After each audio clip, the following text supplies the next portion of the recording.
एक राजा थे, उनका नाम था खट्वांग। रघुवंश के राजा थे, बड़े धर्मात्मा थे। खट्वांगो नाम राजर्षि।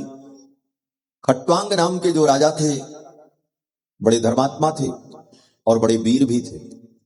स्वर्ग में देवताओं को युद्ध में आवश्यकता होती थी तो देवता उनकी सहायता लेते थे। महाराज खट्वांग अयोध्या के राजा थे। महाराज खट्वांग एक दिन महाराज खट्वांग ने देवताओं से कहा कि आप तो भूत भविष्य वर्तमान सब जानते हैं, आप देवता हैं, आप कृपा करके ये बताओ कि मेरी आयु कितनी बची है, मैं अपनी आयु को जानना चाहता हूं। तो देवताओं ने बता दिया। देवताओं ने कहा बस एक मुहूर्त के बाद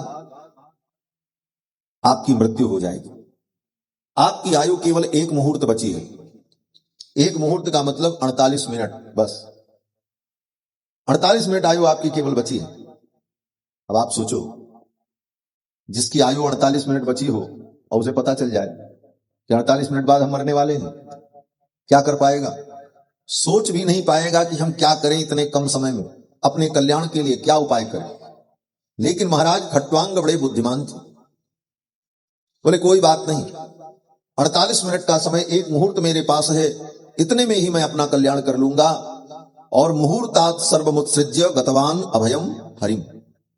एक मुहूर्त समय था और उन्होंने क्या किया? बोले मुहूर्तात सर्वमुत्सृज्य, उसी समय उन्होंने सब कुछ छोड़ दिया और चल पड़े और जाकर के नदी के तट पर बैठ गए और भगवान का चिंतन करने लगे, ध्यान करने लगे। और भगवान का चिंतन ध्यान करते करते मृत्यु आ गई, माया के बंधन से मुक्त होकर भगवान को प्राप्त हो। करना इतना ही है। क्या करना है? बोले सब कुछ छोड़कर अपने मन को भगवान में लगाना, काम इतना ही है, बहुत बड़ा काम नहीं। काम इतना ही है कि सब कुछ छोड़कर अपने मन को भगवान में लगाना। बोले महाराज छोड़ने में भी समय लगता है। बोले छोड़ने में समय लगता है? बोले हाँ, एक अधिकारी जब अपने पद को छोड़ता है तो सारा चार्ज देने के लिए, सारी व्यवस्था सौंपने के लिए समय लगता है, सारा हिसाब किताब कर दे तब छोड़े। इतने कम समय में हम सब कुछ कैसे छोड़ सकते हैं? कहते हैं छोड़ने की क्या जरूरत है, मन से ही सब कुछ छोड़ना। जो जहां है वहां रहने दो, जिसको जो करना है वो करेगा, तुम मन से सब कुछ छोड़ दो। और मन से ही छोड़ना वास्तविक त्याग है। महाराज खट्वांग ने सब कुछ त्याग दिया मन से, अपने मन को समस्त विषयों से हटाकर भगवान के चरणों में लगा दिया। मुहूर्तात सर्वमुत्सृज्य गतवान अभयम हरिम। इसलिए राजन तुम चिंता मत करो, तुम्हारे पास तो 7 दिन का समय है। मैं तुमको भगवान की मंगलमयी चर्चा सुनाऊंगा, तुम्हारा मन भगवान में लगा रहेगा और भगवान का चिंतन करते करते तुम्हारा जीवन पूर्ण होगा, तुम्हें मुक्ति की प्राप्ति हो जाएगी। और श्री सुखदेव जी महाराज ने सर्वप्रथम राजा परीक्षित को भगवान के विराट रूप का वर्णन करके सुनाया। सुखदेव जी कहते हैं राजन, पहले तो तुम ये भावना करो कि जो विराट ये सृष्टि है जो तुम देख रहे हो, यही भगवान है। इस जड़ संसार में जो कुछ तुम्हें दिख रहा है, इसी में भगवान की भावना करो। इसके लिए क्या करना होता है? सुखदेव जी कहते हैं जितासनो जितश्वासो जित संगो जितेंद्रिय। जितासनो, पहले व्यक्ति को जितासन होना चाहिए। जितासन का मतलब जिसने अपने आसन को जीत लिया। आसन को जीतने का मतलब क्या है? बोले एक आसन में हम बैठ गए तो घंटों बैठने का हमारा अभ्यास बन जाए। ये नहीं कि जमीन में बैठ नहीं सकते, कुर्सी पे बैठे, जमीन में 2 मिनट भी पालथी मार करके पद्मासन लगा करके बैठने की क्षमता न हो, और बैठे भी तो 4 बार पैर बदले, इधर करें उधर करें, फिर उठना पड़े, तो ऐसा व्यक्ति कोई साधन नहीं कर पाता। क्यों? बोले जब वो स्थिर ही नहीं होगा तो उसके द्वारा साधन क्या होगा? इसलिए सर्वप्रथम जितासन होना पड़ता है। एक आसन में बैठ गए तो फिर घंटों बैठ करके विचार, चिंतन, स्वाध्याय, पठन, जप, मनन जो करना है आप कर सकते हैं। और जब बैठने का ही अभ्यास न हुआ तो व्यक्ति क्या कर पाए? कथा में भी 3 घंटे बैठना मुश्किल हो जाता, 4 बार उठे, टहल करके हमें इधर से उधर से घूम करके तब फिर बैठे। क्या व्यक्ति योग करेगा? क्या साधन करेगा? क्या मन भगवान में लगेगा? और इसका कारण है कि प्रारंभ से हम जीवन के प्रारंभ से ही अनियमित दिनचर्या बना लेते हैं, मनमाना जीवन, मनमानी दिनचर्या। उसका परिणाम कि समय आते आते हम ऐसी स्थिति में पहुंच जाते हैं कि चाह करके भी हम उस दिनचर्या को ठीक नहीं कर पाते। इसलिए सबसे पहले व्यक्ति को जितासन होना चाहिए। जितासनो, जितश्वासो, और फिर प्राणायाम के द्वारा अपनी प्राणवायु को नियंत्रित करना चाहिए और प्राणवायु का शोधन करना चाहिए, जिसको प्राणायाम कहते हैं। जितासनो, जितश्वासो, जित संगो, और इसके बाद अपने मन को विषयों में जाने से रोकना चाहिए। और इसके बाद कहते हैं, इसके बाद जितेंद्रियः, अपनी इंद्रियों को विषयों में जाने से रोकना चाहिए। और तब बोले स्थूले भगवतो रूपे मनस्संधारये धिया। फिर इसके बाद ये जो स्थूल संसार है, इस स्थूल संसार में भगवतो रूपे मनोसंधारये धिया, अपने मन को स्थूल जगत में भगवान का चिंतन कराना चाहिए। मन में ये चिंतन करे कि ये स्थूल जगत ही भगवान है। अब ये चिंतन कैसे होगा? तो सुखदेव जी कहते हैं, पर्वत को देखो तो भावना करो कि ये पर्वत विराट परमात्मा के शरीर की हड्डियां हैं। सूर्य को देखो तो ये भावना करो ये विराट परमात्मा का नेत्र है। चंद्रमा को देखो तो भावना करो कि ये भगवान का मन है। चंद्रमा मनसो जातः चक्षुः सूर्यो अजायते। समुद्र को देखो तो भावना करो ये भगवान की कुक्षी है। नदियों को देखो तो ये भावना करो कि ये भगवान के शरीर की नाड़ियां हैं। बड़े बड़े वृक्ष और जंगल को देखो तो ये भावना करो कि विराट परमात्मा के शरीर की ये रोमावली है। नीचे के जो 7 लोक हैं, अतल, वितल, सुतल, तलातल, रसातल, महातल, पाताल, ये 7 लोक भगवान के कमर से नीचे भगवान के चरणों में विराजमान है। ऊपर के जो 7 लोक हैं, भूलोक, भुवलोक, स्वलोक, महलोक, जनलोक, तपलोक, सत्यलोक, ये क्रमशः नाभि से ऊपर भगवान के एक एक अंग में प्रतिष्ठित है। इस प्रकार 14 भुवन भगवान के अंग में प्रतिष्ठित है और यह पूरा ब्रह्मांड ही भगवान का शरीर है। ये भावना, ये विराट रूप है। विश्व रूप भगवान का यही है। इसीलिए विष्णु सहस्त्र नाम में भी जब पाठ किया जाता है तो पहले ध्यान यही किया जाता, विश्वरूप इति ध्यानम। विश्वरूप का ध्यान कर। विश्वरूप क्या है? बोले भूपादौ यस्य नाभिर्वियदसुर नीलश्चंद्र सूर्यौ च नेत्रे कर्णावासासिरोद्यौ मुखमपि दहनो यस्य वास्तेयमब्धि अंतस्थं यस्य विश्वं सुरनर खगो भोगि गंधर्व दैत्यैः चित्रं रम रम्यते तम त्रिभुवन वपुषं विष्णुमीशं नमामि। ये भगवान का विश्व रूप है। भूपादौ यस्य नाभि, ये पृथ्वी भगवान के चरणों में। सूर्य चंद्रौ च नेत्रे, सूर्य और चंद्रमा भगवान के नेत्र और मन है। इस प्रकार से संपूर्ण विराट को भगवान के अंदर चिंतन करना। और इसके अतिरिक्त बोले इंद्रादि देवता जो हैं वो भगवान की भुजा हैं। छंद जो वेद हैं वो भगवान के सिरोभाग हैं। यमराज जो हैं वो कौन है? कहते हैं दृष्टा यम स्नेह कला द्विजानी। यमराज भगवान की दाढ़ है। हासो जनोन्माद करीच माया, भगवान की जो मुस्कुराहट है वही माया है। और भगवान का जो ऊपर का ओंठ है वो लज्जा है। भगवान का जो नीचे का ओंठ है वो लोभ है। धर्मस्तनो, धर्म ही भगवान का वक्षस्थल है। अधर्म भगवान की पीठ है। अधर्म भी भगवान से अलग नहीं। भगवान का जो वक्ष है वही धर्म है और भगवान की जो पीठ है वो अधर्म है। इस प्रकार संपूर्ण सृष्टि सब कुछ भगवान में ही विद्यमान है। सर्वम विष्णुमयम जगत। इस प्रकार से स्थूल जगत में भगवान की भावना करो। इसके बाद सूक्ष्म धारणा का वर्णन सुखदेव जी ने किया। सूक्ष्म धारणा का वर्णन करते हुए सुखदेव जी कहते हैं, राजन एकांत में बैठकर आंखों को बंद करके अपने हृदय के अंदर प्रादेश मात्र परमात्मा के स्वरूप का ध्यान करना चाहिए।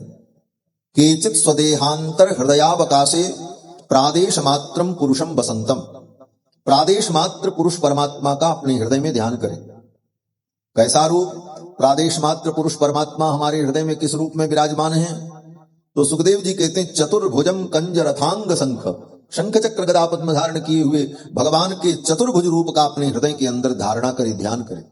ये भगवान की सूक्ष्म धारणा है। जो योगी लोग आंख बंद करके अपने हृदय के अंदर भगवान के रूप का जो दर्शन करते हैं, योग हृदय गम्यम वंदे विष्णु भवभय हरम सर्वलोकैकनाथम। तो सूक्ष्म धारणा और स्थूल धारणा, इन दोनों का उपदेश इसलिए किया। सुखदेव जी कहते हैं जब तुम्हारी आंखें खुली हो, तुम्हें संसार दिखे, तो इस संसार में भगवान को देखो, और जब तुम्हारी आंखें बंद हो तो अपने हृदय के अंदर भगवान को देखो। भीतर बाहर सर्वत्र भगवान की दृष्टि हो। अंतर बहिश्च तत्सर्वं व्याप्य नारायण स्थितः। वो नारायण हमारे अंदर भी है और बाहर भी है। सर्वभूत निवासोसी वासुदेव नमोस्तुते, ये भावना करते हुए भगवान के विराट रूप का चिंतन करें और सूक्ष्म रूप का चिंतन करें। इसके बाद सुखदेव जी कहते हैं राजन, इसके अतिरिक्त कल्याण का दूसरा कोई रास्ता नहीं। न ह्यतोन्य शिव पंथा विशत संसृतावि। इस संसार में जीव के कल्याण का दूसरा कोई मार्ग नहीं। वासुदेवे भगवती भक्ति योगो यतो भवे। भगवान वासुदेव के चरणों में भक्ति योग हो, यही जीव के कल्याण का सर्वश्रेष्ठ मार्ग है। बोले ये मार्ग कहां बताया गया? सुखदेव जी कहते हैं ब्रह्मा जी ने 3 बार चारों वेदों का आलोडन किया। ज्ञान का भंडार वेद है। वेद का मतलब ही होता है ज्ञान। वेद शब्द का अर्थ होता है ज्ञान। वेद माने ज्ञान। तो चारों वेद जो ज्ञान के भंडार हैं, संपूर्ण ज्ञान वेदों में ही है। वेदों के विषय में कहा गया कि प्रत्यक्षेणानुमित्यावा यस्तु उपायो न विद्यते। जिस विषय को हम अपनी इंद्रियों से नहीं जान सकते, जिस विषय को हम अनुमान के द्वारा, अनुमान माने अंग्रेजी भाषा में कहते हैं गेस करना, अंदाज लगाना, अनुमान। जिस चीज को हम अपनी इंद्रियों से भी नहीं जान सकते और जिसका हम अंदाजा भी नहीं लगा सकते, उस विषय का ज्ञान कैसे हो? क्या ऐसा भी कोई विषय होता है? बोले ऐसे विषय भगवान है। भगवान को प्रत्यक्ष कोई देख नहीं सकता। और अनुमान, बोले अनुमान वही होता है जहां पर कुछ अंश प्रत्यक्ष हो, कुछ अंश अप्रत्यक्ष हो, वहां पर अनुमान की प्रवृत्ति होती, वहां किसकी प्रवृत्ति होती। और जब भगवान को देखा ही नहीं तो अनुमान भी नहीं हो सकता, और प्रत्यक्ष देखा नहीं। तो परमात्मा के विषय में, परतत्व के विषय में प्रत्यक्ष प्रमाण और अनुमान प्रमाण दोनों निरस्त हो जाते, लगते ही। तो ऐसी स्थिति में उस परोक्ष वस्तु को, परोक्ष परमात्मा को हम कैसे जाने? बोले जिस वस्तु को हम प्रत्यक्ष के द्वारा नहीं जान सकते, अनुमान से नहीं जान सकते, उन वस्तुओं का भी ज्ञान शब्द के द्वारा होता है, शब्द ज्ञान के द्वारा होता है। और वेद क्या है? बोले वेद शब्द राशि ही तो है, शब्द ज्ञान है वेद। इसीलिए कहा प्रत्यक्षेणानुमित्यावा यस्तु उपायो न विद्यते एवं विदन्ति वेदेन तस्मात् वेदस्य वेदता। यही वेद की वेदता है। वेद वेद क्यों है? बोले वेद इसलिए वेद है कि जो कहीं से नहीं जाना जा सकता, किसी मार्ग से जिस वस्तु का ज्ञान नहीं हो सकता, उस वस्तु का ज्ञान वेदों के द्वारा हो सकता है। क्योंकि वेद अनादि शब्द राशि। और वेद कितने? बोले 4, ऋग यजुः साम अथर्व। और वेदों का ज्ञान भगवान ने सर्वप्रथम ब्रह्मा जी को दिया। अपने संकल्प से ब्रह्मा के हृदय में चारों वेदों को प्रकट कर दिया। एक बात यह भी जान लो, वेद ही एक ऐसा ग्रंथ है जिसका कोई रचयिता नहीं है। दुनिया के जितने धर्म ग्रंथ हैं, पंथों के ग्रंथ हैं, सबको किसी न किसी ने बनाया है। रामायण को वाल्मीकि जी ने बनाया, 18 पुराण को वेदव्यास जी ने बनाया, मनुस्मृति को मनु जी ने बनाया, अन्य मत पंथ में जो ग्रंथ हैं उनको भी किसी ने बनाया। लेकिन 4 वेद, ये चारों वेद ऐसे ग्रंथ हैं जिनको किसी ने नहीं बनाया। आज तक वेद के लेखक का पता किसी को नहीं। यहां तक कि भगवान ने भी वेद को नहीं बनाया। ये मान्यता है सनातन धर्म की। वेद नित्य हैं, जैसे भगवान नित्य हैं उसी तरह वेद नित्य हैं। सृष्टि के प्रारंभ में भगवान अपने संकल्प से वेद के उस ज्ञान को ब्रह्मा के हृदय में प्रकट कर देते हैं। भागवत के सर्वप्रथम श्लोक में यही वर्णन किया गया, तेने ब्रह्म हृदय आदि कवये मुह्यन्ति यत्सूरय। जिन परमात्मा ने सृष्टि के प्रारंभ में आदि कवि ब्रह्मा के हृदय में चारों वेदों को प्रकाशित कर दिया, तेने ब्रह्म हृदय आदि कवये मुह्यन्ति यत्सूरयः तेजो वारिमृदां यथा विनिमयो यत्र सर्गो मृषा धाम्ना स्वेन सदा निरस्तकुहकं सत्यं परम धीमहि। तो ब्रह्मा के हृदय में वेदों का ज्ञान भगवान अपने संकल्प से प्रकट कर देते हैं। फिर ब्रह्मा जी वो ज्ञान अपने पुत्रों को, नारदादि ऋषियों को दे देते हैं, सनकादिकों को देते हैं, फिर वे लोग अपने शिष्यों को देते हैं। इस परंपरा से वेद ज्ञान सृष्टि के प्रारंभ से आज तक चला आया। वेद का कोई रचयिता नहीं। ब्रह्मा जी ने भगवान के द्वारा प्रदत्त चारों वेदों का आलोडन किया और कई बार वेदव्यास जी कहते हैं 3 बार ब्रह्मा जी ने संपूर्ण वेदों का आलोडन किया। भगवान ब्रह्मकार्श्रेण तिररन्वीक्ष मनीषया। ब्रह्मा जी ने चारों वेदों को 3 बार आद्योपांत पढ़कर और गंभीर विचार किया। तदध्यवस्यत कूटस्थो रतिरात्मन यतो भवेत्। और 3 बार संपूर्ण वेदों का आलोडन चिंतन मंथन करके ब्रह्मा जी को क्या प्राप्त हुआ? कहते हैं ब्रह्मा जी इस निश्चय पर पहुंचे, वेद को पढ़ करके उसका आलोडन करके यह निश्चय पाया ब्रह्मा जी ने कि रतिरात्मन यतो भवेत्। भगवान के चरणों में रति हो, यही चारों वेदों का परम तात्पर्य है। चारों वेद यही कहते हैं कि जिस किसी भी प्रकार से तुम्हारा मन भगवान के चरणों में लगे, यही चारों वेदों का परम तात्पर्य है। सुखदेव जी कहते हैं राजन, तस्मात् सर्वात्मना राजन हरि सर्वत्र सर्वदा श्रोतव्यः कीर्तितव्यश्च स्मर्तव्यो भगवान नृणाम। इसलिए सर्वात्मना सर्वत्र सर्वदा जो विराजमान है हरि, उनके विषय में श्रवण करना, उनका कीर्तन करना, उनका स्मरण करना, यही मनुष्य का परम कर्तव्य।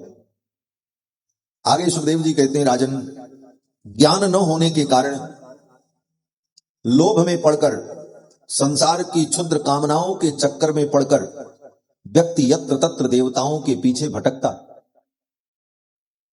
कैसे भटकता है? कहते हैं कि किसी को कामना होती है कि हमारी इंद्रियां स्वस्थ बनी रहें, इंद्रियां ठीक रहेंगी तो हम संसार के विषयों का रस लेते रहेंगे। तो इंद्रियों को स्वस्थ रखने के लिए व्यक्ति इंद्र की पूजा में लग जाता है। इंद्रम इंद्रिय कामस्तु प्रजा काम प्रजापति। जिसको पुत्र की कामना होती है वो प्रजापति की आराधना में लग जाता, हमको बेटा मिल जाए। देवी मायाम तु श्री कामः। जिसको माया की कामना होती है, हमको धन मिले, वो माया देवी की आराधना करने लगता है। तेजस कामो विभावसुम। जिसको तेज की कामना होती है वो विभावसु की आराधना में लग जाता है। और इस प्रकार रूपाभिकामो गंधर्वान। जिसको रूप की कामना होती है, हम बड़े सुंदर दिखने लग जाएं, हम सुंदर बन जाएं, तो सुंदरता प्राप्त करने के लिए व्यक्ति गंधर्वों की आराधना करता है। स्त्री कामोक्ष उर्वशीम। जिस पुरुष को सुंदर स्त्री चाहिए वो उर्वशी की आराधना करता है। इस प्रकार यज्ञम यजेत यशस् कामः। यश की कामना से व्यक्ति यज्ञ करता है कि हमको यश मिले, तो भिन्न भिन्न कामनाओं से भिन्न भिन्न देवताओं की उपासना जीव करता है। और इन उपासनाओं से जो उसे मिलता है वो क्या होता है? बोले वो सब नाशवान होता है, एक दिन सब खत्म हो जाता है। बेटा पाए कई दिन रहेगा, एक दिन तो उस बेटे को छोड़ करके दुनिया से तुम्हें जाना है। धन कमाया, बोले वो भी यहीं छूट जाएगा। जो कुछ पाया तत्त देवताओं की उपासना से वह सब कुछ नाशवान। और संपूर्ण ऊर्जा, संपूर्ण शक्ति इन वस्तुओं के संग्रह में जीव लगाता रहा, अंत में खाली हाथ यहां से चला गया, सब बेकार हुआ। आगे की यात्रा के लिए वो कोई पाथे यहां से लेकर न जा सका। सुखदेव जी कहते हैं राजन, इसलिए बुद्धिमान व्यक्ति को यह चाहिए कि पहले तो वो अकाम हो, कामनाओं को छोड़ो। ये संसार की कामनाएं तुम्हें शांति से रहने नहीं देंगी। एक कामना खत्म होगी, दूसरी आ जाएगी, बोले अब उसके लिए प्रयास करो। वो पूरी हुई तब तक तीसरी आ जाएगी, वो कहेगी अब हमारी व्यवस्था करो। यही करते करते जीवन समाप्त होगा। सुखी होने का मार्ग क्या है? बोले कामनाएं समाप्त हो जाए। कामना ही जीव को दुख देती। एक महात्मा थे, रास्ते में पड़े थे पक्कड़ महात्मा, धूल में लेटे हुए हाथ का तकिया लगाए मस्ती से आनंद से खर्राटे ले रहे थे। एक राजा उधर से आया, राजा की सवारी आई, हाथी घोड़े थे। सेवकों ने कहा बाबा हट जाओ। बाबा ने कहा कि हमको चैन से सोने दो, तुम ही दूसरे रास्ते से चले जाओ।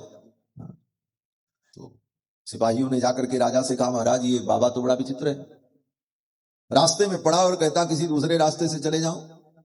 राजा ने कहा जाकर के कहो उस बाबा से कि बादशाह की सवारी आ रही है, रास्ते से हट जाओ। जाकर के सेवकों ने कहा बादशाह की सवारी आ रही है, कुचल जाओगे, मर जाओगे, हट जाओ रास्ते से। बाबा ने कहा जाकर के बादशाह से कह दो कि शहंशाह आराम फरमा रहे हैं, बादशाह किसी दूसरे रास्ते से चले जाए, बादशाह किसी दूसरे रास्ते से चले जाए। सेवक ने आकर के राजा से कहा महाराज वो बाबा तो ऐसा बोलता। राजा बुद्धिमान था, राजा ने कहा चलो भाई देखते हैं कौन फकीर है कौन साधु है। राजा आया, राजा ने कहा बाबा जी किस बात के आप शहंशाह हो? तो बाबा ने कहा भाई तुम किस बात के बादशाह हो, पहले तुम बताओ। राजा ने कहा ये हमारा देश इतना बड़ा है, इस देश के हम स्वामी हैं, इसका शासन हम करते हैं, इसलिए हम बादशाह हैं। महात्मा ने कहा तुम्हारा ये देश इतना बड़ा है, इसके तुम बादशाह हो, तुम्हारा देश इतना छोटा है और मेरा तो ये सारी दुनिया ही मेरी है, मैं तो सारी दुनिया को ही अपना मानता हूं, तो शहंशाह तो मैं हूं। बाबा ने कहा तुम्हारे पास क्या है? राजा ने कहा हमारे पास इतनी बड़ी सेना है। महात्मा ने कहा तुम्हारे पास इतनी बड़ी सेना है क्योंकि तुम्हारे शत्रु हैं इसलिए तुमको सेना की जरूरत है, हमारा कोई शत्रु ही नहीं इसलिए हमको सेना की जरूरत नहीं। राजा तो चक्कर में पड़ा कि ये बाबा तो बड़ा विचित्र है। बाबा ने कहा अच्छा एक बात बताओ, ये इतनी बड़ी सेना लेकर के, इतना लाव लश्कर लेकर के कहां जा रहे हो? राजा ने कहा वो पड़ोसी देश पर आक्रमण करेंगे, उसको जीत करके अपने राज्य में मिलाएंगे। बोले उसके बाद क्या करोगे? राजा ने कहा फिर वो देश जीतेंगे, उस देश को जीत करके अपने राज्य में मिलाएंगे। बोले फिर क्या करोगे? बोले फिर इस देश को जीत करके इसको भी अपने देश में मिला लेंगे। बोले फिर क्या करोगे? बोले फिर हमारे देश की सीमा जब विशाल हो जाएगी तब चैन से आराम से हम सोएंगे, आनंद करेंगे। महात्मा ने कहा जो काम तुम इतने दिन बाद करोगे वो आज ही कर रहे हैं। तुम इतने दिन बाद वो चैन से सो पाओगे कि नहीं, इतना युद्ध लड़ते लड़ते मर जाओगे, बचोगे कि नहीं बचोगे, वो काम तो मैं आज ही कर रहा हूं। तो ये कामनाओं का अंत हो जाए वो व्यक्ति सुखी है, और ये कामनाओं का अंत तभी होता है जब जीवन में संतोष आ जाए। गोस्वामी तुलसीदास जी महाराज कहते हैं बिन संतोष न काम न साही, बिन संतोष न काम न साही। काम अछत सुख सपने हुनाही, काम अछत सुख सपने हुनाही। बिन संतोष न काम न साही, बिन संतोष न काम न साही। काम न साही, न काम न साही। संतोष आ जाए तो कामनाओं का नाश हो जाता है, संतोष आने पर कामनाएं समाप्त हो जाती है। और दूसरी बात, संतोष आने पर कामना समाप्त हो जाती है, और कामना समाप्त होने के बाद फिर व्यक्ति जो चाहता है वही उसे प्राप्त होने लग जाता है। महर्षि पतंजलि अपने योग शास्त्र में कहते हैं संतोषात अनुत्तम लाभ। जिसके जीवन में संतोष आ जाता है उसको जो लाभ मिलता है वह अति उत्तम लाभ होता है, लेकिन हम संतोष नहीं कर पाते। सुखदेव जी कहते हैं पहले तो अकाम हो जाओ, और अगर अकाम नहीं हुए, कामनाएं बनी हैं, तब भी इधर उधर मत भटको, भगवान के चरणों की भक्ति करो। अकाम सर्व कामो वा मोक्ष काम उदारधीर, तीव्रेण भक्ति योगेन यजेत पुरुषम परम। अगर अकाम हो तब भी, सकाम हो तब भी, और मोक्ष की कामना है तब भी क्या करें? बोले इधर उधर मत भटको, एकमात्र भगवान परम पुरुष के चरणों की भक्ति करो। तीव्रेण भक्ति योगेन यजेत पुरुषम परम। बोले महाराज हमारी कामनाएं हैं। बोले भगवान की भक्ति करोगे तो कामना भी पूरी हो जाएगी। अगर कामनाओं को नहीं छोड़ पा रहे हो तो चिंता मत करो, भगवान की भक्ति से कामना भी पूरी होगी और फिर भगवान ही तुमको निष्काम बना लेंगे। ये काम भगवान का, भगवान तुम्हारी कामनाओं को पूरा भी करेंगे और फिर धीरे से तुमको निष्काम बना देंगे। विभीषण जी भगवान की शरण में आए। क्यों आए? बोले कामना से आए। विभीषण के मन में कामना थी कि भगवान ने बाली को मार दिया, सुग्रीव को राज्य दे दिया, मैं भी राम जी की शरण में चला जाऊंगा तो रावण को मार देंगे, लंका का राज्य हमको दे देंगे। इसी कामना से विभीषण जी भगवान की शरण में आए। इसीलिए आते ही भगवान ने पहले विभीषण का राज तिलक किया। रावण का वध बाद में किया, विभीषण का राज तिलक पहले किया। क्यों? बल्कि लक्ष्मण जी को अच्छा नहीं लगा। लक्ष्मण जी ने कहा अभी रावण से युद्ध भी नहीं शुरू हुआ और आप विभीषण को राजा बना रहे हैं। राम जी ने कहा तो क्या दिक्कत है? लक्ष्मण जी ने कहा कि अगर कहीं रावण ने क्षमा मांग ली और सीता जी को ला करके प्रसन्नता पूर्वक आपको सौंप दिया तब तो आप रावण का वध नहीं करोगे। बोले तब नहीं करेंगे। बोले तो फिर लंका का राजा किसको बनाओगे? रावण को बनाओगे, विभीषण को बनाओगे? राम जी ने कहा इसकी चिंता मत करो, अगर रावण भी मेरी शरण में आ गया तो लंका का राजा रावण रहेगा, अयोध्या का राज्य मैं विभीषण को दे दूंगा, क्योंकि मैंने वचन दे दिया। अयोध्या का राज्य मैं विभीषण को दे दूंगा, इसकी चिंता तुम मत करो। तो आते ही विभीषण का राज तिलक भगवान ने क्यों किया? क्योंकि भगवान जानते हैं कि कामनाओं से मेरी भक्ति करने वाला जो होता है उसका कोई ठिकाना नहीं होता, कब वो भटक जाए। आया है तो अब यहां से लौट करके जाने न पावे, पहले इसकी कामना पूरी करो, नहीं तो यहां कामना पूरी नहीं होगी तो दूसरे दरवाजे चला जाएगा, क्योंकि इसको तो अपनी कामना से मतलब है। तो सकाम व्यक्ति अपनी कामना के लिए ही जाता है। भगवान ने कहा अच्छा चलो कोई बात नहीं, सकाम भाव से आए, फिर भी तुम्हारी कामना हम पूरी कर। विभीषण का राज तिलक कर दिया और बाद में भगवान ने विभीषण को निष्काम बना दिया। भगवान अपने भक्तों को निष्काम कैसे बनाते हैं? बोले भागवत में इसका वर्णन करते हैं वेदव्यास जी कि कोई भक्त सकाम भाव से भगवान के चरणों में आता है तो पहले भगवान उसकी कामना को पूरी कर देते हैं, फिर धीरे से अपने दोनों उस भक्त के हृदय में रख देते हैं। भगवान के चरण क्या करते हैं? बोले भगवान के चरण वो ढक्कन है जहां से कामनाएं उत्पन्न होती हैं, उन कामनाओं के द्वार को भगवान अपने चरणों से बंद कर देते। सत्यम दिसत्यर्थितमर्थितो नृणाम नैवार्थदो यत् पुनरर्थितो यतः स्वयं विधत्ते भजता मनिच्छता इच्छा पिधानम निज पाद पल्लव। अपने निज पाद पल्लव को, भगवान के निज पाद पल्लव क्या है? बोले इच्छा के पिधान है, इच्छाओं के ढक्कन है।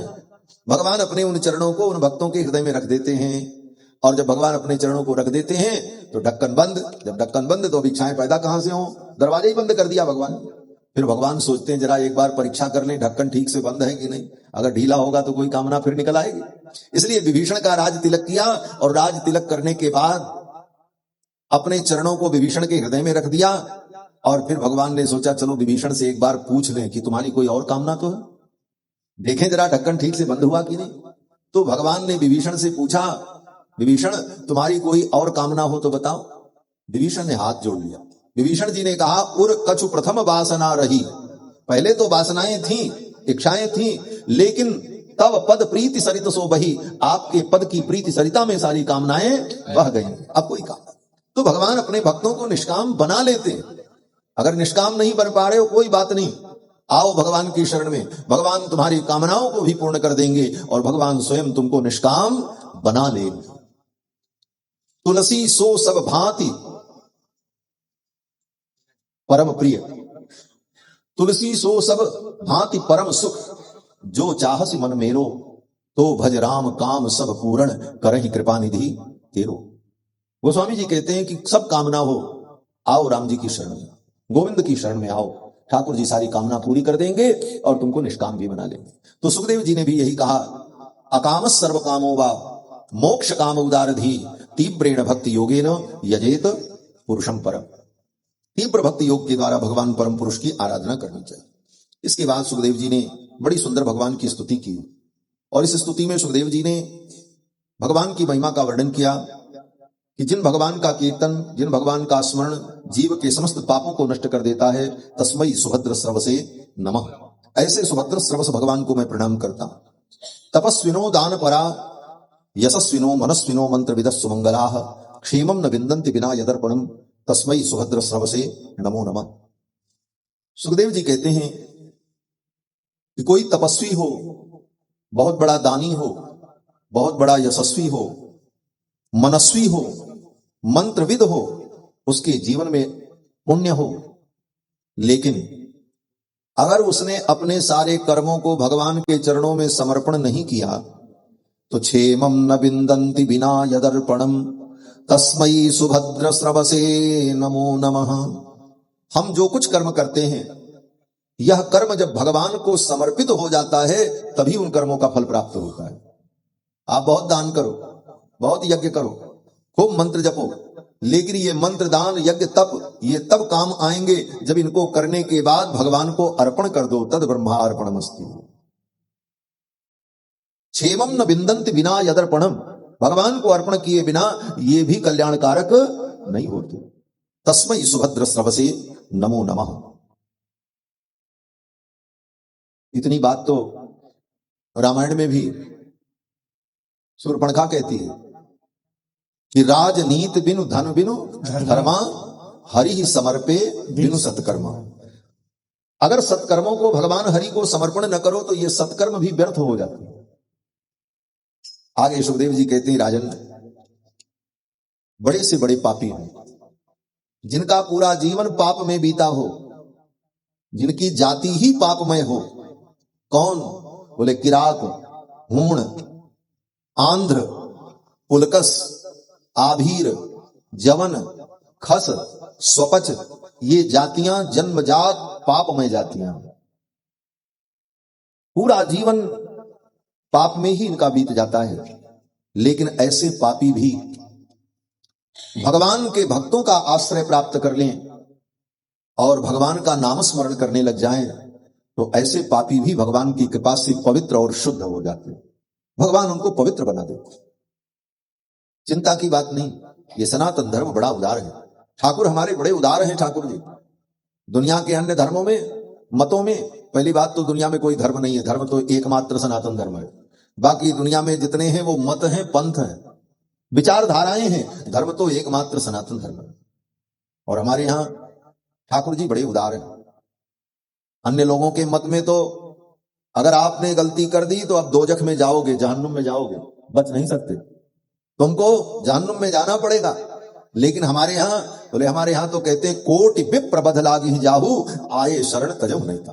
करोड़ों ब्रह्म हत्या लगी हो, लेकिन सच्चे मन से भगवान की शरण में जीव आ जाए तो उसके जन्म जन्मांतर के सारे पाप नष्ट हो जाए, पवित्र हो जाए। तुलसीदास जी महाराज कहते हैं, बिगड़ी जन्म अनेक की सुधरे अबही आज। तुम्हारी अनेक जन्मों की बिगड़ी आज और अभी सुधर जाएगी।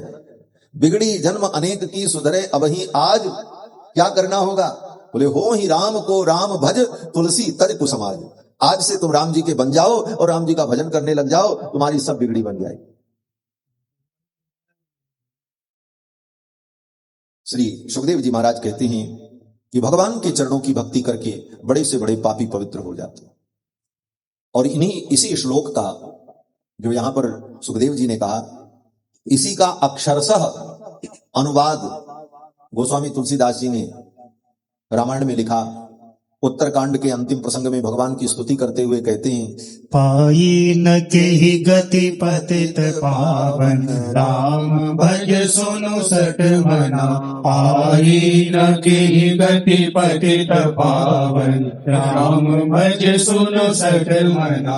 गणिका अजामिल व्याध गीत गजाति खर तारे घना। गणिका अजामिल व्याध गीत गजाति खर तारे घना। आबीर जवन की रात खस स्वपचादि अति अग रूप जे। आबीर जवन की रात खस स्वपचादि अति अग रूप जे। कही नाम बारच ते पावन होई राम नमामित। कही नाम बारक ते पावन होई राम नमामिते। पाई न केहि गति पतित पावन राम भज सुनु सठ मना। हा राम भज सुनु सठ मना। हा राम भज सुनु सठ मना। गोस्वामी जी कहते हैं, पाई न केहि गति पतित पावन राम भज सुनि सठ मना। राम जी का भजन करके, भगवान के चरणों की भक्ति करके किसको गति नहीं मिली? पाई न के गति पतित पावन, राम भज सुन सठ मना। गणिका अजामिल व्याध गीध गजादि खल तारे घन, आभीर जवन किरात खस स्वपचादि अति अघर उपजे, कहीं नाम बारक ते पावन हो ही राम नमामि। भगवान के चरणों का आश्रय लेकर के ऐसे बड़े बड़े पापी भी पावन हो, और भगवान तो पवित्र को भी पवित्र करने वाले, पवित्राणाम पवित्रम यो मंगलानाम च मंगलम। भगवान की महिमा का वर्णन किया। वस्तुतः भिन्न भिन्न कथाओं के माध्यम से, उपाख्यानों के माध्यम से भगवान की महिमा का ही तो वर्णन है। ये भगवान की महिमा ही भागवत है। भगवान की जो महिमा अनंत महिमा है, उस महिमा को विविध रूपों में प्रकट करना, इसी का नाम भागवत। आगे सुखदेव जी कहते हैं, राजन मैं तुमको एक आख्यान सुनाता हूं। एक बार देवर्षि नारद घूमते घूमते ब्रह्मलोक पहुंचे, अपने पिताजी के पास, ब्रह्मा जी के पास। ब्रह्मा जी अपने आसन पर बैठे हुए थे और हाथ में माला लेकर के जप कर रहे थे, ध्यान कर रहे थे। नारद जी ने देखा तो नारद जी के मन में यह जिज्ञासा हुई कि ब्रह्मा जी सारी सृष्टि को उत्पन्न करते हैं, इन्हीं से सब उत्पन्न है, जितने देवी देवता हैं सबको इन्होंने उत्पन्न किया है, सबसे बड़े तो यही है ब्रह्मा जी। फिर जब सबसे बड़े ये हैं तो ये किसका भजन करते हैं, ये किसकी माला जप रहे हैं, क्या इनसे भी बड़ा कोई है? ये संदेह नारद जी के मन में हुआ। तो नारद जी ने कहा, पितामह संपूर्ण सृष्टि को उत्पन्न करने वाले जगत के स्वामी आप हैं, फिर आप किसका भजन करते हैं माला लेकर? तो ब्रह्मा जी मुस्कुराने लगे और ब्रह्मा जी ने नारद जी से कहा, नारद तस्मै नमो भगवते वासुदेवाय धीमहि। मैं उन भगवान का भजन करता हूं, इनका बोले जो भगवान वासुदेव है, उन वासुदेव का मैं ध्यान करता हूं। क्या विशेषता है उनकी? बोले यन्मायया दुर्जयया माम ब्रुवन्ति जगत गुरुम। उन भगवान वासुदेव की माया से जो मोहित प्राणी हैं, उन भगवान की माया से जो मोहित जीव हैं, वो अज्ञान के कारण मुझे ही सारे संसार का स्वामी समझ लेते हैं। वस्तुतः मैं सारे संसार का स्वामी नहीं हूं, मेरे भी स्वामी भगवान वासुदेव हैं, भगवान श्री हरि हैं। मैं उन हरि का भजन करता हूं। ब्रह्मा जी माला लेकर के भगवान का भजन कर रहे थे। और देखो, जितने देवी देवता हैं सबके स्वरूप का जो वर्णन होता है, उस वर्णन में आप देखो सबके हाथ में माला रहती है। ब्रह्मा जी के हाथ में भी माला रहती है, शंकर जी के हाथ में भी माला रहती है।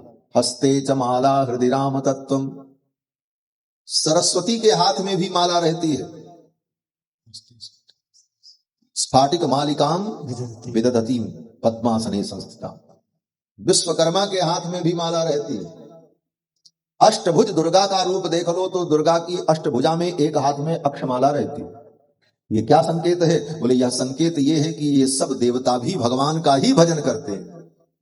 इसके बाद भी व्यक्ति भटके देवताओं के पीछे, इन देवता की पूजा करें, उन देवता की पूजा करें, ये सारे देवता ही जिसकी पूजा कर रहे हैं, हम उसके चरणों की भक्ति करें। ये सब भगवान का भजन करते हैं। नारद जी से भगवान ब्रह्मा ने कहा, नारद जिन भगवान की माया से मोहित होकर अज्ञानी प्राणी मुझे ही सारे जगत का स्वामी मान लेते हैं, वे भगवान वासुदेव, मैं उनके चरणों की भक्ति करता हूं। और ये कहते हुए ब्रह्मा जी ने देवर्षि नारद को भगवान के विविध अवतार का संक्षेप में वर्णन करके सुनाया। विविध अवतार का संक्षेप में वर्णन किया, जिस प्रकार सूत जी महाराज ने शौनकादि मुनियों को सुनाया था। और इसके बाद श्री सुखदेव जी कहते हैं, राजन ये संपूर्ण सृष्टि भगवान से उत्पन्न हुई। भगवान ने ब्रह्मा जी को उत्पन्न किया। ब्रह्मा जी जब उत्पन्न हुए तो ब्रह्मा जी विचार करने लगे कि मुझे किसने उत्पन्न किया, मेरा कर्तव्य क्या है, ये सब जानने की इच्छा हुई ब्रह्मा जी में। लेकिन ब्रह्मा जी को कुछ पता नहीं चल रहा था। कमल के आसन पर बैठे थे, शून्य आकाश। उसी समय आकाश में ब्रह्मा जी को दो अक्षर सुनाई पड़ा, त और प। स्पर्श वर्णों में 16वां और 21वां वर्ण, क से लेकर म तक 25 वर्ण जो हैं ये स्पर्श वर्ण कहलाते हैं। कादयो मावसाना स्पर्शा। क से लेकर म तक ये 25 वर्ण स्पर्श वर्ण है। इसमें 16वां वर्ण त है और 21वां वर्ण प है। स्पर्शेषु यत् षोडशमेक विंशम, 16वां और 21वां वर्ण ब्रह्मा जी को आकाश में सुनाई पड़ा। शून्य आकाश में त और प ये सुनाई पड़ा। तप ब्रह्मा जी ने सुना, ब्रह्मा जी जान गए ये शब्द मेरे लिए प्रकट हुआ है। निष्किंचनानाम नृपयत् धनम विदुः। सुखदेव जी कहते हैं राजन ये तप शब्द जो है ना, ये बहुत बड़ी संपत्ति है, ये धन है। लेकिन ये किसका धन है? बोले निष्किंचनानाम, जिसको संसार में कुछ नहीं चाहिए उसका धन तप होता है। उसके जीवन का सबसे बड़ा धन तपस्या होती, इसलिए निष्किंचन जनों का धन तप है। ब्रह्मा जी महाराज तप करने लगे, भगवान की आज्ञा हुई तप, तो तप करने लगे। 10,000 दिव्य वर्ष तक ब्रह्मा जी ने तप किया। उनकी तपस्या से भगवान प्रसन्न हुए और प्रकट हो गए। और प्रकट होकर के भगवान ने ब्रह्मा जी को चारों वेदों का ज्ञान उनके हृदय में प्रकट कर दिया। संक्षिप्त श्रीमद् भागवत तत्व का उपदेश किया ब्रह्मा जी को भगवान ने 4 श्लोकों में। इसका नाम है चतुश्लोकी भागवत, 4 श्लोक की भागवत। बोले जब 4 ही श्लोक में भागवत है तो ये 7 दिन तक सुनाने की क्या जरूरत? 4 श्लोक में सुना दीजिए, काम खत्म हो जाए। भगवान ने ब्रह्मा को यही सुनाया। बोले हाँ बात तो सही है, लेकिन सुनाने वाले भगवान हो, सुनने वाले ब्रह्मा हो, तब 4 श्लोक में काम चल जाएगा। लेकिन यहां सुनाने वाले भगवान नहीं है और सुनने वाले ब्रह्मा नहीं है। ब्रह्मा जैसा ज्ञान हो और भगवान जैसा सुनाने वाला हो तब तो 4 श्लोक में भी काम चल सकता है। 4 श्लोक में ही भगवान ने ब्रह्मा को भागवत तत्व का ज्ञान सुना दिया और कहा इस ज्ञान को अगर तुम धारण करोगे तो कभी तुम मोह में नहीं पड़ोगे। एतन मतम समाधिष्ट परमेन समाधिना भवान कल्प विकल्पेशु न विमुह्यत करचित। अगर इस ज्ञान को तुम धारण करोगे तो कभी तुम मोह में नहीं पड़ोगे, क्योंकि मोह से ही दुख होता है। मोह सकल व्याधिन कर मूला तेहिते पुनि उपजहि बहु शूला। मोह से ही सारा दुख होता है। भगवान ने ब्रह्मा जी से कहा इस ज्ञान को अगर तुम धारण कर लोगे तो तुम्हें मोह नहीं होगा, कल्प विकल्प में भी तुम्हें मोह नहीं होगा। मोह क्या है? बोले ये वस्तु हमारी है, ये मानना, इसी का नाम मोह है। किसी भी वस्तु को हमने अपना माना, इसका नाम मोह। और अब बोले अब दुख की शुरुआत यहीं से शुरू। क्या शुरुआत? बोले अब वो वस्तु नष्ट होगी तो व्यक्ति को दुख होगा कि मेरी चीज नष्ट हो गई, मेरी चीज मुझसे दूर चली गई। जिस वस्तु से मोह होगा उसी वस्तु से कष्ट भी होता है, और मोह के कारण ही कष्ट होता है। अगर मोह नहीं है तो वो वस्तु आपके पास रहेगी फिर भी आपको कष्ट नहीं होगा, वो चली जाएगी तब भी कष्ट नहीं होगा, लेकिन मोह है तो कष्ट होगा। और ब्रह्मा जी को बोले ब्रह्मा जी को सृष्टि बनानी है, संपूर्ण सृष्टि ब्रह्मा जी बनाएंगे और फिर ये सृष्टि बिगड़ेगी। तो ब्रह्मा जी को अगर मोह हो जाएगा कि हमारी बनाई हुई सब चीज बिगड़ रही है तो ब्रह्मा जी को कितना दुख होगा सोचो। इसलिए भगवान ने ब्रह्मा को पहले ही ज्ञान प्रदान कर दिया। बोले मोह में मत पड़ो, काम सब करो, सृष्टि बनाओ, सबको उत्पन्न करो, लेकिन मोह में मत पड़ो। तो ये सृष्टि कल्प विकल्प में भी तुमको कभी दुख नहीं देगी। इसीलिए ब्रह्मा जी को कोई दुख नहीं होता। हम आप अपने जीवन में अपने संसाधन से एक छोटी सी व्यवस्था बना पाते हैं, ज्यादा से ज्यादा थोड़ा बहुत बड़ा विशाल घर बना लिया, कुछ कारोबार बढ़ा लिया और अपने शरीर से 2-4 और शरीर उत्पन्न किए, संतानों को उत्पन्न करके कितना बड़ा सृजन किया। एक प्रकार से इतनी सृष्टि हमने की अपने जीवन में, और उसी सृष्टि को बना करके उसी के मोह में हम फंसकर दुखी होने लगते हैं। आज वो मर गया, आज ये बिगड़ गया, आज वो हो गया, और रोते कलपते रहते। और ब्रह्मा जी बोले ब्रह्मा जी इतनी बड़ी सृष्टि पैदा करते हैं, सब कुछ बनाते हैं, और लाखों करोड़ों लोग रोज मरते हैं, पैदा होते हैं, बनता है, बिगड़ता है, लेकिन ब्रह्मा के ऊपर कोई फर्क नहीं। क्यों? बोले ब्रह्मा जी को भगवान ने पहले ही ज्ञान दे दिया था, मोह मत करना, करो सब लेकिन मोह में मत पड़ो। इसलिए ब्रह्मा को कभी मोह होता ही नहीं। सारी दुनिया मरती रहे, बनती रहे, बनाते रहते हैं, ब्रह्मा जी अपना काम करते रहते हैं अपनी मस्ती में, सृष्टि चलती रहती है, बनती बिगड़ती रहती है, लेकिन ब्रह्मा को कभी मोह नहीं होता, क्योंकि भगवान ने कहा था भगवान कल्प विकल्पेशु न विमुह्यत करचित। कल्प विकल्प बीत जाए, जुग जुग नष्ट हो जाएंगे, लेकिन तुम्हें कभी मोह नहीं होगा। इसका संकेत यही है। ब्रह्मा जी को यह ज्ञान भगवान ने कब दिया? बोले सृष्टि करने के पहले दिया। और उसके बाद ब्रह्मा ने सृष्टि की, इसलिए ब्रह्मा को मोह नहीं होता। पानी में कूदना है तो डूबने से बचने के लिए पहले तैरना तो आता हो, तब तो गहरे पानी में कूदो। और गहरे पानी में कूद गए, तैरना आता नहीं तो डूबना तय है। तो तैरने की कला अपने अंदर पहले हम विकसित कर लें थोड़े से जल में, तब फिर गहरे से गहरे जल में कूद जाएंगे तो हम डूबेंगे नहीं। और तैरने की कला विकसित नहीं हुई और कूद गए पानी में, परिणाम क्या होगा, बोले डूब जाएंगे।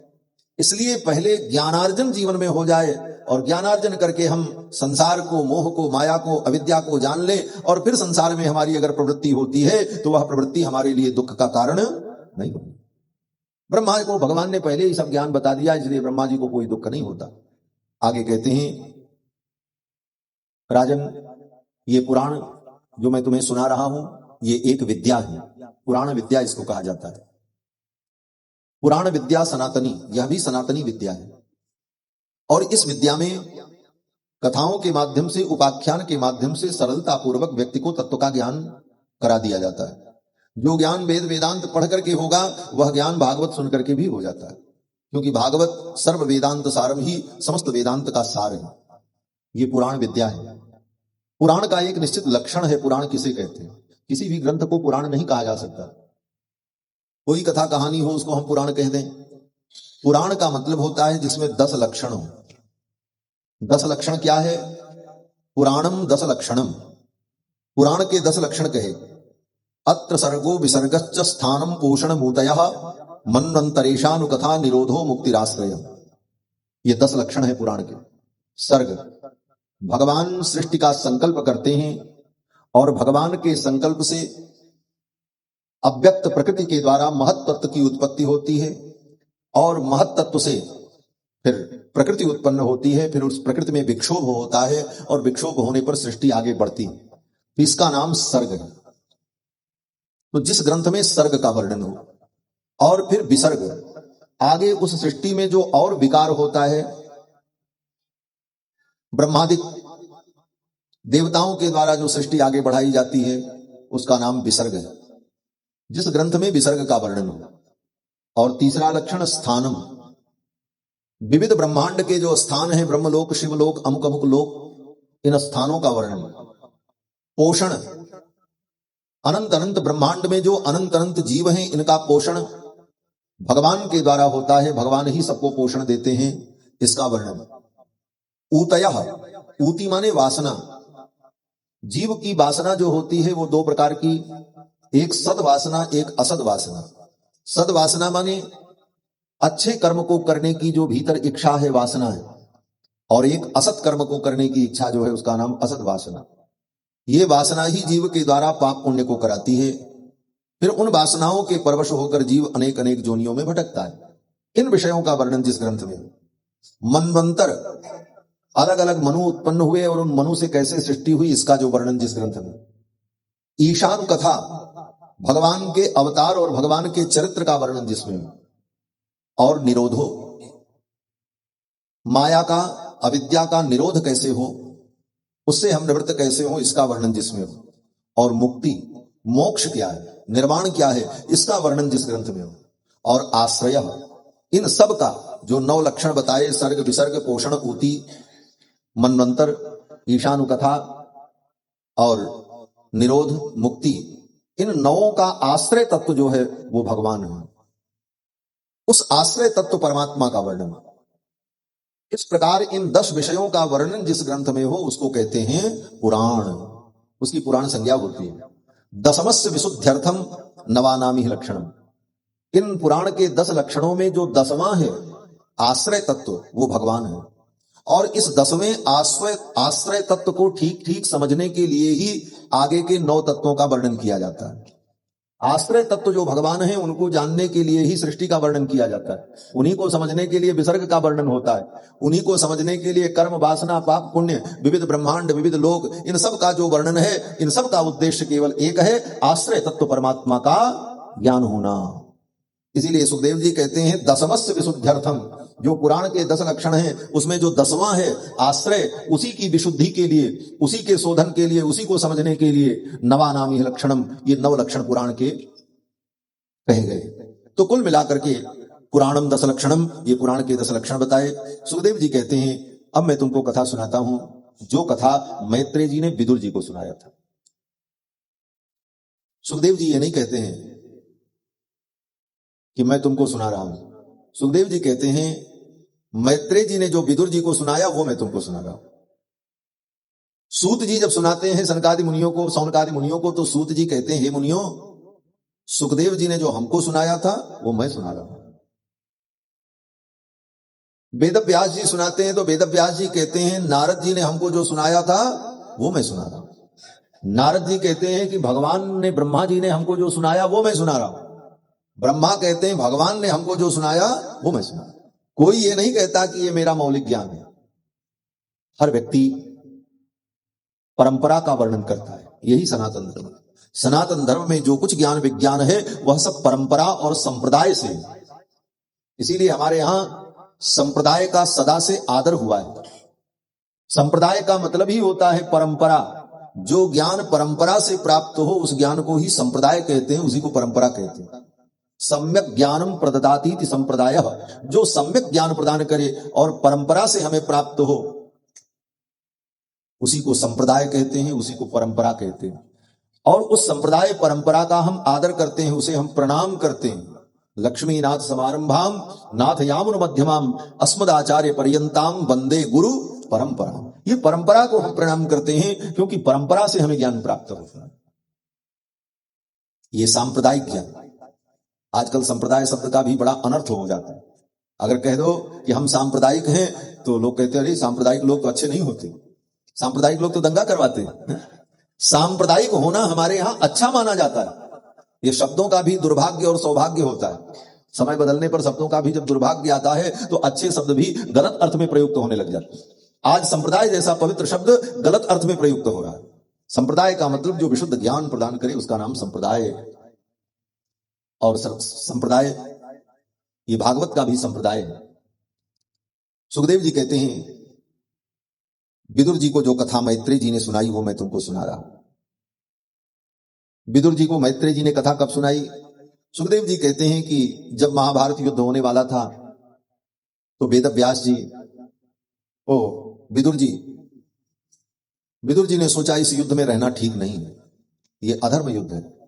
कौरव के पक्ष से अगर मैं रहूंगा तो ये अधर्म होगा, और अगर कौरव के पक्ष में मैं नहीं रहूंगा तो भैया धृतराष्ट्र दुखी हो जाएंगे, उनको दुखी करना भी ठीक नहीं है। इसलिए विदुर जी ने विचार किया कि इस समय मैं तीर्थ यात्रा में चला जाऊं। और दुर्योधन ने अपमान भी कर दिया था विदुर जी का। इसलिए विदुर जी महाराज अपना घर छोड़कर तीर्थ यात्रा पर निकल पड़े। छत्रा वनम प्रविष्टेन त्यक्त्वा स्वगृहं रिद्धिमत्, रिद्धि और समृद्धि से युक्त अपने घर को छोड़कर विदुर जी तीर्थ यात्रा के लिए चले। विदुर जी ने अपने घर को छोड़ा। सुखदेव जी कहते हैं विदुर जी का घर जो था त्यक्त्वा स्वगृहं रिद्धिमत्, विदुर जी का घर बड़ी रिद्धि समृद्धि से युक्त था। ये रिद्धि समृद्धि का अर्थ क्या है? कहते हैं विदुर जी हस्तिनापुर के महामंत्री थे, तो महामंत्री का घर तो साधारण नहीं होगा, धन संपत्ति वैभव की कोई कमी नहीं थी। और इसके साथ साथ यह भी वर्णन है कि विदुर जी बड़े त्यागी थे और इतनी त्याग वृत्ति से रहते थे कि विदुर जी के घर में खाने के लिए भोजन भी नहीं था। भगवान आए तो उनकी पत्नी ने कच्चे केले के छिलके खिलाए भगवान। तो फिर विदुर जी के घर में कैसी रिद्धि समृद्धि थी? तो संत जन कहते हैं विदुर जी के घर की रिद्धि समृद्धि क्या थी? बोले विदुर जी के घर की रिद्धि समृद्धि भगवान की स्मृतियां थी। जिस घर में भगवान पधारे थे, दुर्योधन के महल को छोड़कर भगवान विदुर के घर गए। दुर्योधन के 56 व्यंजन को त्याग कर विदुर के घर भगवान ने केले के छिलके खाए। और इतना ही नहीं, केला का छिलका खाने के बाद जब पेट भर गया तो भगवान ने विदुर जी से कहा, काका जी हमको नींद आ रही है, थोड़ा विश्राम करने की इच्छा है। तो विदुर जी ने कहा, मैं कहां विश्राम कराऊं आपको, मेरे घर में तो कोई बिस्तर भी नहीं, जमीन में सोते थे विदुर जी। चटाई बिछी थी, विदुर जी ने कहा इसी पर शयन करो। भगवान उसी चटाई पर लेट गए लेकिन नींद नहीं आ रही थी भगवान गोविंद को। क्यों? बोले तकिया भी नहीं था घर। ठाकुर जी ने कहा कैसे मैं सोऊं, मुझे नींद नहीं आ रही है काका जी, तकिया लगा करके सोने की आदत है। तो विदुर जी ने कहा आप मेरे घर में तकिया तो नहीं है, मैं ही बैठ जाता हूं, मेरी जंघाओं को तुम तकिया बना लो कृष्ण और सो जाओ। अपनी गोद में गोविंद के सिर को रखा और सिर सहलाते रहे और भगवान को नींद आ गई। और भगवान गोविंद ने जब करवट ली तो भगवान के कान का कुंडल जो था वो कुंडल विदुर जी के पैर में चिपक गया और सिर का भार होने के कारण उस कुंडल के छाप बन गए विदुर जी की जंघाओं में, छप गए और वो जीवन भर चिन्ह बना रहा विदुर जी की जंघाओं में। विदुर जी जहां तीर्थ यात्रा में जाते, भक्त लोग ऋषि लोग आते, कहते विदुर जी जरा हमको भी दिखा दो गोविंद कृष्ण के कानों के कुंडल कहां बने, उन चिन्ह को मैं देख करके प्रणाम तो कर लूं। ऐसे विदुर जी महाराज परम भागवत। विदुर जी के उस घर में जो स्मृतियां थी, गोविंद का स्नेह, गोविंद का आगमन, गोविंद की वो लीला, उन स्मृतियों से विदुर जी के घर का कण कण प्रकाशमान था। ये रिद्धि, ये समृद्धि विदुर के घर की थी। सोना चांदी ईटा पत्थर की समृद्धि नहीं थी विदुर के घर। ऐसे अपने घर को विदुर जी ने छोड़ दिया। ये साधारण त्याग है। लोग कहेंगे विदुर जी के घर में कुछ था ही नहीं तो विदुर जी त्याग दिया। बोले व्यक्ति दुनिया में सब कुछ त्याग सकता है, लेकिन अपने आराध्य, अपने प्रेमी की स्मृतियों को कभी नहीं त्याग पाता, उसे तो सजो करके रखता। आज भी जो महापुरुषों से प्रेम करते हैं, भगवान से प्रेम करते हैं, वो भगवान की स्मृतियों को जीवंत बनाए रखते हैं। अपने प्रेमी की पादुका, अपने प्रेमी की प्रेमी का वस्त्र, उसकी एक एक वस्तुओं को व्यक्ति सजो करके रखता। जिस घर में भगवान की स्मृतियां थी, ऐसी स्मृति से युक्त अपने उस घर को भी विदुर जी छोड़ दी, चल पड़े। छत्रावरम प्रविष्टेन त्यक्त्वा स्वगृहमध्यमम्, तीर्थ यात्रा पर निकल पड़े। घूमते घूमते विदुर जी पहुंचे वृंदावन। वृंदावन में विदुर जी को उद्धव जी मिल गए, भगवान के परम सखा और भगवान के चचेरे भाई हैं उद्धव जी। और उद्धव जी भगवान की उत्सव मूर्ति है महाराज, भगवान का ही दूसरा रूप मानो उद्धव। और उद्धव जी बड़े ज्ञानी हैं। कितने ज्ञानी हैं? बोले देव गुरु बृहस्पति ने उद्धव जी की योग्यता को देखकर इनके पिता से कहा कि आप अपने पुत्र को मुझे दे दो, मैं आपके पुत्र को अपना चेला बनाऊंगा और इसको मैं पढ़ाऊंगा। देवगुरु बृहस्पति ने स्वयं उद्धव के पिता से कहकर उद्धव को प्राप्त किया और उद्धव को ज्ञान दिया। साक्षात बृहस्पति शिष्य उद्धवो बुद्धि सत्तम, परम ज्ञानी उद्धव जी महाराज बृहस्पति के शिष्य थे। उद्धव जी महाराज परम भागवत। भगवान जब द्वारिका का त्याग करके भगवान निज धाम गए, उद्धव जी को ज्ञान देकर के विदा कर दिया था। बोले जाओ उत्तराखंड चले जाओ। उद्धव जी घूमते घूमते तीर्थ यात्रा करते हुए वृंदावन पहुंचे थे। वहीं वृंदावन में उद्धव जी को विदुर जी मिले। विदुर जी की और उद्धव जी की चर्चा हुई। विदुर जी ने उद्धव जी से कहा, उद्धव ने विदुर जी को प्रणाम किया, उठा करके विदुर जी ने उद्धव जी को गले से लगा लिया और विदुर जी ने कहा गोविंद का संस्मरण सुनाओ, गोविंद की कथा सुनाओ द्वारिकाधीश की। उद्धव जी ने कहा मैं आपको नहीं सुनाऊंगा।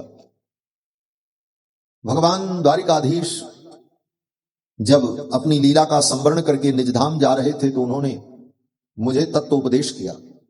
उसी समय श्री मैत्रेय जी ने भी तत्वोपदेश श्रवण किया और उपदेश जब पूर्ण हुआ तो भगवान गोविंद द्वारिकाधीश ने मैत्रेय जी से कहा, मैत्रेय मेरे परम भक्त विदुर जब तुमको मिलेंगे तो ये जो मैंने तुमको उपदेश सुनाया है ये तुम विदुर को सुना देना। और ये कह करके भगवान निजधाम चले गए। उद्धव जी ने ये बात जब विदुर जी को बताई तो विदुर जी रो पड़े। विदुर जी की आंखों में आंसू आ गए।